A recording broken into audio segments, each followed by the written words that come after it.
इंदौर के गुरु Govind Singh law college के छात्र डीएवीवी पहुंचे, जहां उन्होंने कुलपति को बताया कि गुरु गोविंद सिंह कॉलेज द्वारा 2 वर्ष पूर्व ऑफलाइन में एडमिशन के माध्यम से छात्रों को एडमिशन दिया था और उसके लिए पूरी फीस भी वसूली गई है, लेकिन अभी तक भी यूनिवर्सिटी में छात्रों का नामांकन नहीं किया गया। और इसी को लेकर शुक्रवार को कुछ छात्र विश्वविद्यालय पहुंचे और कुलपति के सामने अपनी समस्या रखी। विद्यार्थियों ने कुलपति डॉक्टर रेणु जैन से मांग की है कि सभी छात्रों का नामांकन किया जाए और ट्रांसफर किया जाए और जल्द ही परीक्षा कराई जाए।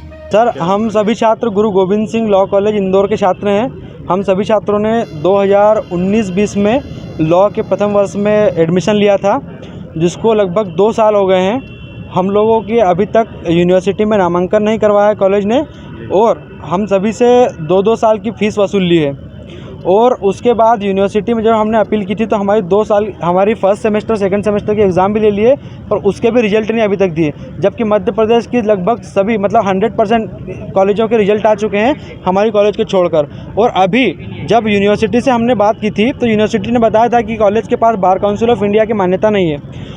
और यूनिवर्सिटी ने जो संबद्धता का अपना लेटर दे रखा है कॉलेज को, उसमें यूनिवर्सिटी ने ये चीज़ बता रखी है कि जब तक कॉलेज के पास बार काउंसिल ऑफ इंडिया की मान्यता ना हो तो छात्रों को एडमिशन ना दें। उसके बाद भी कॉलेज 3 साल से बच्चों को एडमिशन दे रहा है और वर्तमान सत्र में भी एडमिशन दे रहा है। तो इसके लिए हम लोग यहाँ पर यूनिवर्सिटी में कई बार आ चुके हैं, उच्च शिक्षा विभाग में भी कई बार जा चुके हैं। हम लोगों ने कई बार आवेदन दिए हैं, कई बार हम लोगों ने छात्र कल्याण विभाग में आवेदन दिए हैं। आज हम यहाँ पर आए थे माननीय कुलपति महोदया से मिलने के लिए। तो उन्होंने ये बात बोली है कि हम शासन के साथ संपर्क में हैं और ये जो डिसीजन है ट्रांसफ़र का स्टूडेंट्स के शासन लेगा, इसमें हम कुछ नहीं कर सकते। मतलब आश्वासन कोई ऐसा नहीं दिया गया है जिससे हम लोग संतुष्ट हों, पर फिर भी उन्होंने ये चीज़ बताई है कि जैसे ही शासन से हम लोगों को डायरेक्शंस मिलेंगे हम आपका ट्रांसफ़र कर देंगे दूसरी कॉलेज में, और उपरोक्त कॉलेज पर कार्रवाई जो है वो भी करेंगे। कितने बच्चे प्रभावित हुए हैं अभी इसमें? 2019-20 के सत्र में लगभग 150 स्टूडेंट हैं, और उतने 20-21 में, और अभी जो चल रहे हैं उतने उसमें भी मतलब 400-500 स्टूडेंट प्रभावित हुए हैं। और हम लोग एडिशनल कमिश्नर जो है उच्च शिक्षा विभाग, उनके ऑफिस भी जा चुके हैं, तो वहाँ से भी हम लोगों को कुछ फ़ायदा नहीं हुआ है।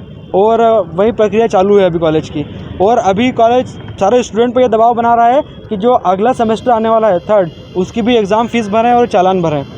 जबकि यूनिवर्सिटी ने साफ कॉलेज को लेटर लिख के मना कर दिया है कि अभी जब तक आपके पास मान्यता नहीं है आप कभी कोई भी एग्ज़ाम फॉर्म नहीं भरवाएंगे और कोई भी फीस नहीं लेंगे। उसके बाद भी ये फर्जीवाड़ा हो रहा है। आपका नाम और पद?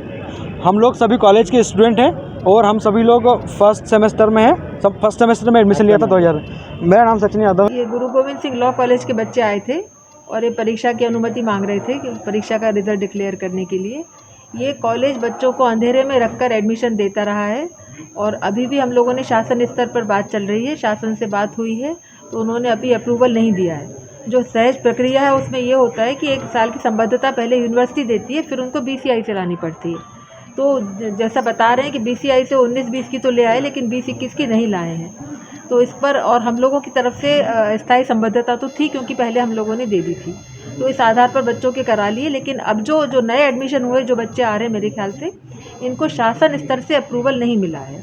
पर हम लोगों ने क्योंकि पहले दे दी थी तो उनकी परीक्षा करा के रिजल्ट अभी रुके हुए। हम शासन से बात कर रहे हैं, मतलब जो नए बच्चे हैं उनका अप्रूवल नहीं हुआ है, तो उनकी अब परीक्षा कराने की स्थिति में भी नहीं है। तो उनका शासन से बात कर रहे हैं कि या तो इनका ट्रांसफ़र करने की अनुमति दी जाए, और फिर हम दूसरे कॉलेज से इनके फॉर्म भरवा सकते हैं और इसकी संबद्धता निरस्त भी कर देंगे, और शासन स्तर से भी इसकी संबद्धता निरस्त हो जाएगी। इसका प्रयास जारी है।